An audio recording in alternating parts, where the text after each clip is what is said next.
Assalamualaikum warahmatullahi wabarakatuh. Salam dan bahagia Bapak dan Ibu Guru Penggerak.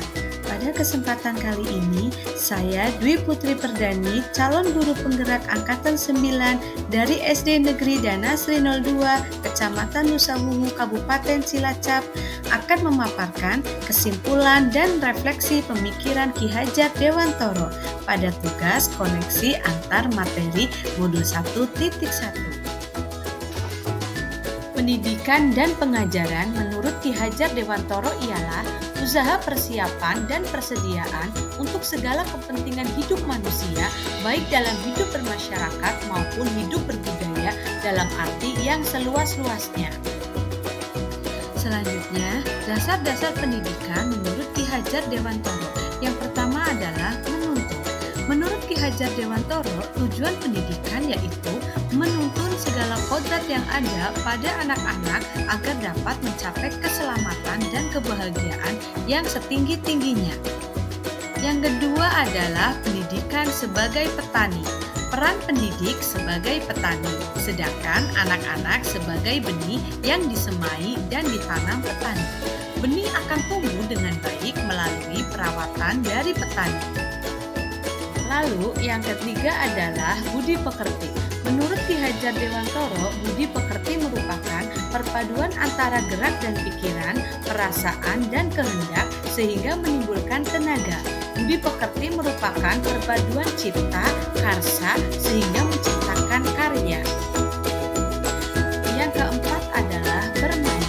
Bermain merupakan salah satu metode yang dapat digunakan oleh guru dalam melakukan proses pembelajaran sehingga belajar dapat berlangsung dengan menyenangkan.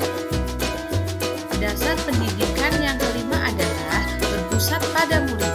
Berpusat pada murid memiliki maksud guru dan murid berkolaborasi untuk menggali dan mengembangkan potensi peserta didik.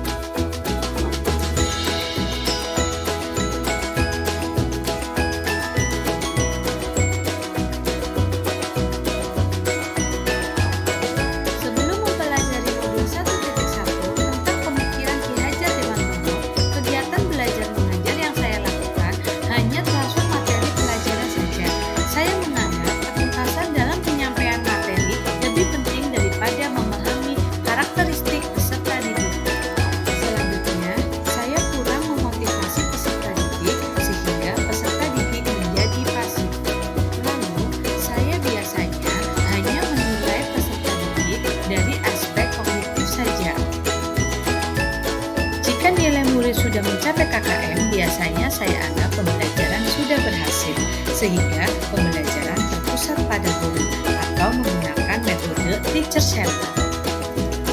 Namun, setelah saya mempelajari modul 1.1 tentang pemikiran Ki Hajar Dewantoro, saya menyadari bahwa apa yang saya pikirkan dan saya lakukan selama ini tidaklah tepat.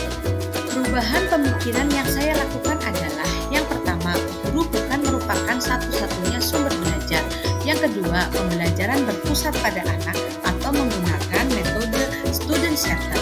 Yang ketiga, menghargai setiap karakteristik belajar anak. Lalu, perubahan perilaku yang saya lakukan. Yang pertama, mengemas pembelajaran secara menarik agar motivasi belajar siswa meningkat. Yang kedua, memberikan kebebasan kepada anak untuk menyelesaikan setiap tugas sesuai dengan minat, bakat, dan kreativitas masing-masing. Yang terakhir, lebih cermat melihat bakat anak yang menuntun sesuai dengan kodratnya.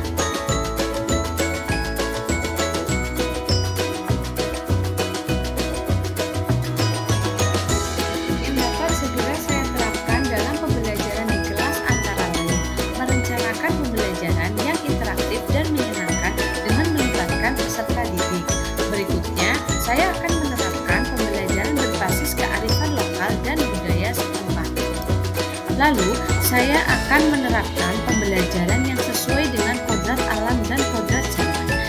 Selanjutnya, saya akan mengintegrasikan permainan dalam pembelajaran. Terima kasih sudah menyaksikan video ini. Salam dan bahagia Bapak dan Ibu Guru Penggerak. Wassalamualaikum warahmatullahi wabarakatuh.